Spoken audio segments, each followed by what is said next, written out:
दोस्तों, good evening, good morning. कैसे हैं आप? उम्मीद है दोस्तों बेहतर होंगे। तो आज यूपी टेट के लिए एक और नई पर्यावरण अध्ययन की बेहतरीन टेस्ट सीरीज लेके आया हूं। उम्मीद है आप सभी इसको एंजॉय करेंगे। तो आइए दोस्तों, ज्यादा समय न लेते हुए फटाफट सीरीज करते हैं। आज का पहला क्वेश्चन यह है कि भारत में सबसे पहले राष्ट्रीय ध्वज को किस स्थान पर फहराया गया? फटाफट दोस्तों आंसर करें। क्वेश्चन बहुत इंटरेस्टिंग है। कह रहा है भारत में सबसे पहले जो राष्ट्रीय ध्वज है वह किस स्थान पर फहराया गया था? लखनऊ में, नागपुर में, कोलकाता में, दिल्ली में। दोस्तों इतनी बेहतरीन टेस्ट सीरीज को इतनी ज्यादा मेहनत के साथ बना के लाता हूं। उम्मीद है आप सभी इस चीज की कदर करेंगे और क्लास को दोस्तों शेयर करेंगे। तो फटाफट आंसर करिए। तो कुछ बच्चे आंसर कर रहे हैं कोलकाता, बिल्कुल सही है दोस्तों। याद रखना 1906 में, कब? 1906 में किसने दोस्तों? सुरेंद्र नाथ बनर्जी ने जो है, सुरेंद्र नाथ बनर्जी ने कोलकाता में सबसे पहले जो है झंडा फहराया था, राष्ट्रीय ध्वज फहराया था। अगले क्वेश्चन पे आ जाइए। क्या कह रहा है? महागुजरात आंदोलन के नेता कौन थे? महागुजरात आंदोलन के नेता कौन थे?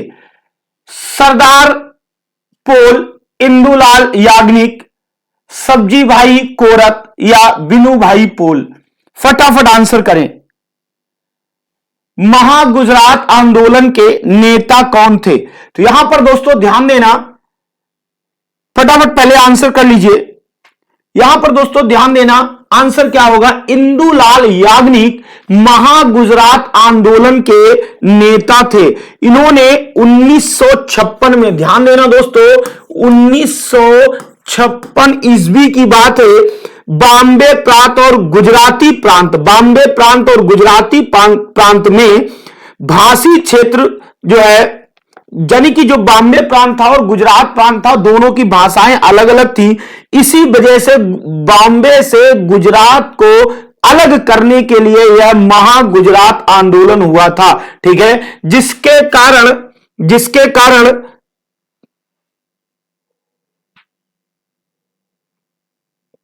1 मई को, ध्यान देना, जिसके कारण 1 मई को गुजरात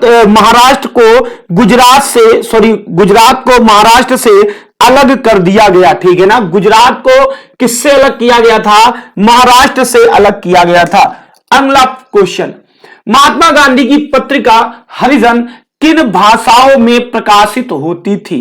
केवल अंग्रेजी में, हिंदी व अंग्रेजी में, अंग्रेजी व गुजराती में, अंग्रेजी, हिंदी व गुजराती में? फटाफट आंसर करें दोस्तों। महात्मा गांधी की जो पत्रिका थी हरिजन, वह किन भाषाओं में प्रकाशित होती थी? तो आंसर दोस्तों क्या आ जाएगा? डी पार्ट वाले सभी सही है। अंग्रेजी, हिंदी व गुजराती तीनों भाषाओं में प्रकाशित होती थी। याद रखना दोस्तों, यह एक साप्ताहिक पत्रिका थी। यह एक साप्ताहिक पत्रिका थी। कैसी पत्रिका थी दोस्तों? साप्ताहिक पत्रिका थी। 1 फरवरी 1932 को इसकी शुरुआत हुई। ठीक है ना, 1 फरवरी 1932 को इसकी शुरुआत हुई थी। नोट करते रहिएगा। अगला प्रश्न, कलकत्ता किस वर्ष तक भारत की राजधानी थी? यानी कि दिल्ली से पहले भारत की राजधानी क्या हुआ करती थी? कलकत्ता हुआ करती थी। और कब तक थी? 1912 तक, 1913 तक, 1914 तक या 1915 तक? फटाफट आंसर करें। तो याद रखना दोस्तों, आंसर क्या आ जाएगा? कलकत्ता जो है भारत की राजधानी 1912 तक रही थी। ठीक है, दिसंबर 1911 में राजधानी को, दिसंबर 1911 में राजधानी को दिल्ली जो है स्थानांतरित कर दिया गया। ठीक है, 1912 में राजधानी को दिल्ली स्थानांतरित कर दिया गया। 31 दिसंबर 1911 तक जो है राजधानी थी। तो आंसर हम हमेशा 1912 ही लगाएंगे। ठीक है, निम्नलिखित में से रामकृष्ण मिशन की स्थापना किसने की? स्वामी विवेकानंद, स्वामी अशोकानंद, स्वामी नित्य स्वरूपानंद या स्वामी कीर्तिनंद? फटाफट आंसर करें। रामकृष्ण परमहंस।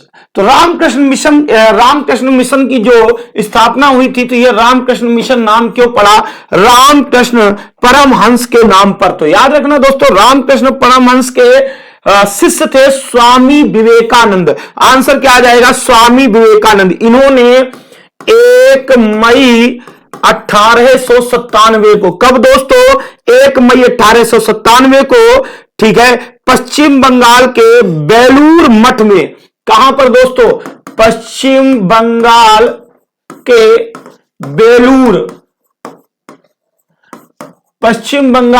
बेलूर मठ में जो है इसकी स्थापना की थी। इसका मुख्यालय पश्चिम बंगाल के बेलूर मठ में है। अगला प्रश्न कह रहा है, राजनीतिक सुधारों के लिए विरोध शुरू करने का श्रेय किसे दिया जाता है? तात्या टोपे को, कुंवर सिंह को, नाना साहिब को या राजा राम मोहन राय को? फटाफट, सामाजिक राजनीतिक सुधारों के लिए फटाफट आंसर करें दोस्तों। Question number 6। तो याद रखना, किसे जो है विरोधों का श्रेय किसे दिया जाता है? राजा राम मोहन राय को। यह बहुत बड़े समाज सुधारक थे राजा राम मोहन राय। सॉरी, इन्होंने 1828 ईस्वी में, याद रखना दोस्तों, ब्रह्म समाज की स्थापना की। दोस्तों इन्होंने 1828 में ब्रह्म समाज की स्थापना की। अगला प्रश्न, निम्नलिखित में किस विवाद के कारण गांधी जी ने पहली बार अनशन किया? मिंटो मार्ले सुधार, अहमदाबाद मिल हड़ताल, पंजाब दंगे या पूना समझौता?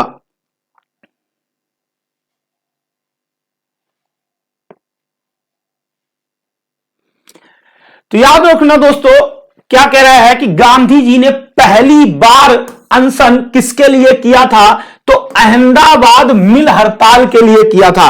अहमदाबाद मिल हड़ताल के लिए किया था। यह दोस्तों एक कपास मिल थी, यहां पे मजदूरों का शोषण हो रहा था। और जब इन्होंने अनशन किया, ठीक है, कब दोस्तों?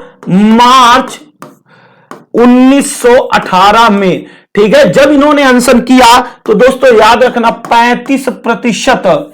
35% मजदूरी बढ़ी। कितनी मजदूरी बढ़ी? 35% मजदूरी बढ़ी। अगला प्रश्न, दूसरा विश्व युद्ध 1939 में किस तारीख को शुरू हुआ?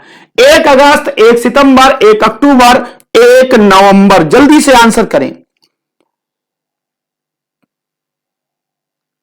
1939 में। तो याद रखना दोस्तों, 1 सितंबर 1939 को शुरू हुआ था, ठीक है, प्रारंभ हुआ था। क्लियर है? और याद रखना दोस्तों, 2 सितंबर 1945 तक चला। कब इसका अंत हुआ? 2 सितंबर 1945 में द्वितीय विश्व युद्ध बंद हुआ। अगला, भारत के संविधान का कौन सा अनुच्छेद यह कहता है कि सभी सार्वजनिक जगहें सभी नागरिकों के लिए है? अनुच्छेद 15(2), अनुच्छेद 16 का दूसरा भाग, अनुच्छेद 17 या अनुच्छेद 18? फटाफट आंसर करें दोस्तों। तो आंसर क्या आ जाएगा? अनुच्छेद 15 खा कह लो या 15 का दूसरा भाग कह लो, ठीक है। इस अनुच्छेद में सार्वजनिक जगह सभी नागरिकों के लिए खुली होनी चाहिए। अगला प्रश्न, हर 5 साल में राज्य के वित्तीय संबंधों के लिए क्या नियुक्त किया जाता है? वित्त आयोग, अंतरराज्यीय आयोग, राष्ट्रीय आयोग या केंद्रीय आयोग? फटाफट आंसर करें। याद रखना दोस्तों, पहला वित्त आयोग, मैंने एक दिन और बताया था, पहला वित्त आयोग का गठन कब हुआ था? 1951 में हुआ था। कब हुआ था दोस्तों? 1951 में हुआ था। आंसर क्या आ जाएगा? वित्तीय संबंधों के लिए क्या नियुक्त किया जाता है? वित्त आयोग नियुक्त किया जाता है। और इस बात का जो जिक्र है वह अनुच्छेद 280 में है, ठीक है। अनुच्छेद 280 में इस बात का जिक्र है। क्लियर है? अनुच्छेद 280 में यह चीज दी गई है। इस आयोग को केंद्र और राज्य के वित्तीय संबंधों को परिभाषित करने के लिए किया गया। अगला दोस्तों प्रश्न, अगला प्रश्न क्या कहता है, दक्षिण अमेरिका में स्थित टिटिकाका झील किन दो देशों की सीमा पर स्थित है? फटाफट आंसर करें। टिटिकाका झील किन दो देशों की सीमा पर स्थित है? अर्जेंटीना और बोलिविया, बोलिविया और पेरू, पेरू और उरुग्वे, उरुग्वे और पैराग्वे। फटाफट दोस्तों आंसर करें, फटाफट आंसर करें। तो आंसर दोस्तों क्या आ जाएगा? आंसर आ जाएगा बोलिविया और पेरू। बोलिविया और पेरू के बीच इनकी सीमा पर जो है टिटिकाका झील स्थित है। अगला प्रश्न, निम्नलिखित में कौन सा जल डमरू भूमध्य सागर को अटलांटिक महासागर से जोड़ता है? इसमें अक्षर आज फिर गड़बड़ हो गए हैं। निम्नलिखित में, मैं बोल भी रहा हूं, प्लीज सुन लें, ठीक है ना, गलती के लिए माफी चाहूंगा। निम्नलिखित में कौन सा जल मरुस्थल भूमध्य सागर को अटलांटिक महासागर से जोड़ता है? होमरूज जल डमरू मध्य, जिब्राल्टर जल डमरू मध्य, बोस्पोरस जल डमरू मध्य या डोवर जल डमरू मध्य? फटाफट दोस्तों आंसर करें। अटलांटिक महासागर और भूमध्य सागर को याद रखना दोस्तों, जिब्राल्टर, यहां पे ये गलत लिखा हुआ है, जिब्राल्टर है, जिब्राल्टर जल डमरू मध्य जोड़ता है। अगला प्रश्न कह रहा है पेटोजेनेसिस प्रक्रिया किससे संबंधित है? ठीक है, पर्वतों के निर्माण से, मृदा के निर्माण से, गैसों के निर्माण से या सागरों के निर्माण से? Paedogenesis, paedogenesis. तो याद रखना दोस्तों, पेडोजेनेसिस प्रक्रिया जो है मृदा के निर्माण से संबंधित है। मृदा के निर्माण की प्रक्रिया जो है पेडोजेनेसिस प्रक्रिया कहलाती है। अगला प्रश्न कह रहा है मानव विकास व जीवन की गुणवत्ता का अध्ययन भूगोल की किस शाखा में किया जाता है? Most important question. विकास भूगोल में, एंथ्रोपोलॉजी में, भौतिक भूगोल में या पैडोलॉजी में? फटाफट दोस्तों आंसर करें। मानव विकास व जीवन की गुणवत्ता का अध्ययन भूगोल की किस शाखा में किया जाता है? तो आंसर दोस्तों क्या आ जाएगा? आंसर आ जाएगा विकास भूगोल में। किसमें दोस्तों? विकास भूगोल में। क्लियर है? चलिए अगले प्रश्न पे फिर आ जाइए, ए पार्ट के साथ जाएंगे। अगले प्रश्न पे फिर आ जाइए। निम्नलिखित में से किसने सौर मंडल का सूर्य केंद्रित मॉडल प्रतिपादित किया? आपके लिए बेहद आसान क्वेश्चन है। कापरनिकस ने, अरस्तु ने या स्ट्राबो ने? इसको छोड़ दो, ठीक है। सौर मंडल का सूर्य केंद्रित मॉडल किसने प्रतिपादित किया था? तो याद रखना दोस्तों, निकोलस कापरनिकस ने प्रतिपादित किया था। किसने? निकोलस कापरनिकस ने। अगला प्रश्न, दामोदर घाटी परियोजना किन प्रदेशों में है? केवल झारखंड में, झारखंड और पश्चिम बंगाल में, झारखंड और उड़ीसा में या इनमें से कोई नहीं? फटाफट आंसर करें दोस्तों, फटाफट आंसर करें। दामोदर घाटी परियोजना, तो यह पहली बहुउद्देशीय परियोजना थी और इस दामोदर घाटी परियोजना की अगर हम क्षेत्र की बात करें तो 24,235 वर्ग किलोमीटर इसका क्षेत्र है। 24,235। और यह दोस्तों कहां है? यह झारखंड और पश्चिम बंगाल में है। बी पार्ट आंसर हो जाएगा, झारखंड और पश्चिम बंगाल में है। अगला प्रश्न, निम्नलिखित में से किस राज्य में भारतीय खगोलीय वेधशाला स्थित है? प्रश्न कैसे हैं कमेंट बॉक्स में आप लिखते नहीं है, लिखिएगा जरूर प्लीज। निम्नलिखित में से किस राज्य में भारतीय खगोलीय वेधशाला स्थित है? कर्नाटक, उत्तर प्रदेश, जम्मू कश्मीर या बिहार? फटाफट दोस्तों आंसर करें। कई सारे बच्चे आंसर कर रहे हैं, सी बिल्कुल सही है, जम्मू कश्मीर में थी। अभी जो नया प्रशीमन आया है उसमें अब यह लद्दाख बन चुका है। जिस स्थान पे थी वह लद्दाख में है, ठीक है ना। तो अगर वर्तमान में पूछे, ठीक है ना, तो इस समय लद्दाख में, अगर लद्दाख नहीं है तो फिर आप जम्मू कश्मीर ऑप्शन लगाएंगे। अगला, कश्मीर में झीलों के भंडार करेवा किस लिए जाने जाते हैं? जो झीलों के भंडार हैं करेवा जिनको कहते हैं, किस लिए जाने जाते हैं? केसर की खेती के लिए, सीढ़ी नुमा खेती के लिए, सेब के बगीचे के लिए या झूम खेती के लिए? फटाफट दोस्तों आंसर करें।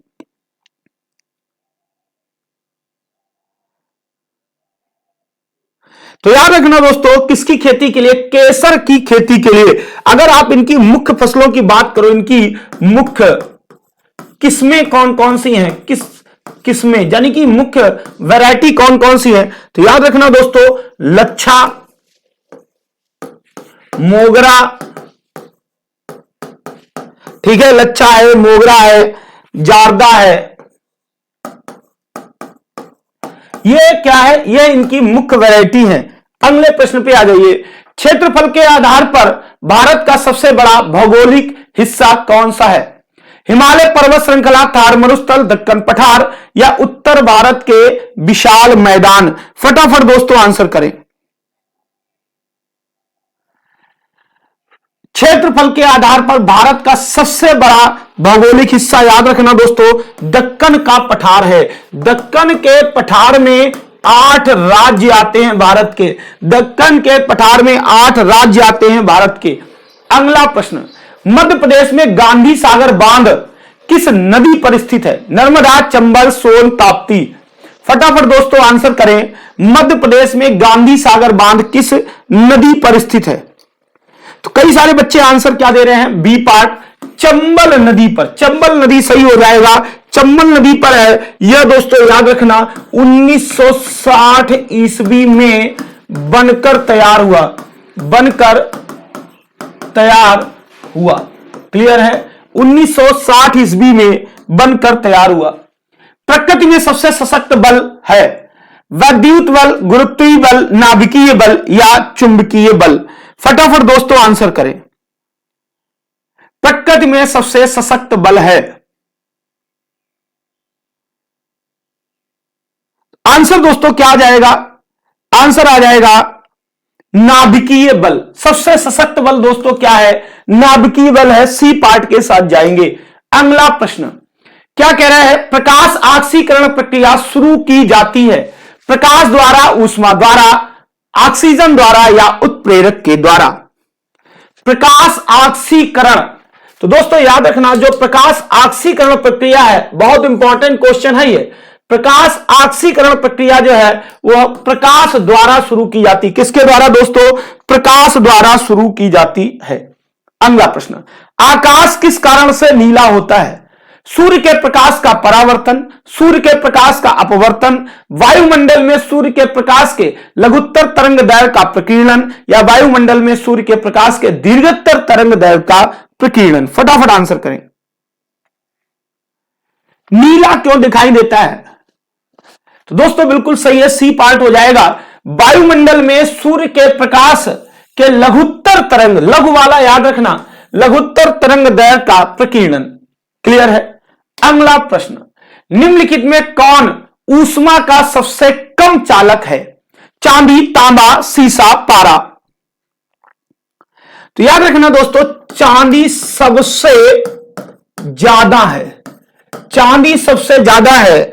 आंसर उसने कम पूछा है, तो सबसे कम दोस्तों कौन होगा? सबसे कम होगा सीसा। सीसा सबसे कम चालक है, सबसे कम चालक है। क्लियर है? चलिए, निम्नलिखित में से वे कौन से कण हैं जो परमाणु केंद्रक के चारों ओर घूमते हैं और ऋणात्मक रूप से अवशोषित होते हैं?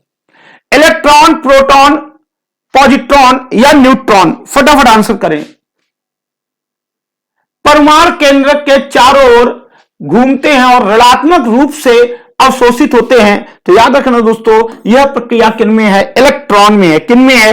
इलेक्ट्रॉन में। ए पार्ट सही हो जाएगा।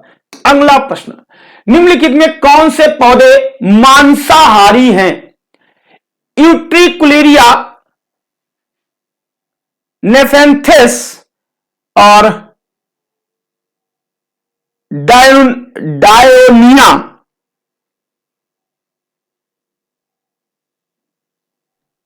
पौधे मांसाहारी पूछा है। यूट्रिकुलेरिया होता है, ये 100% श्योर है।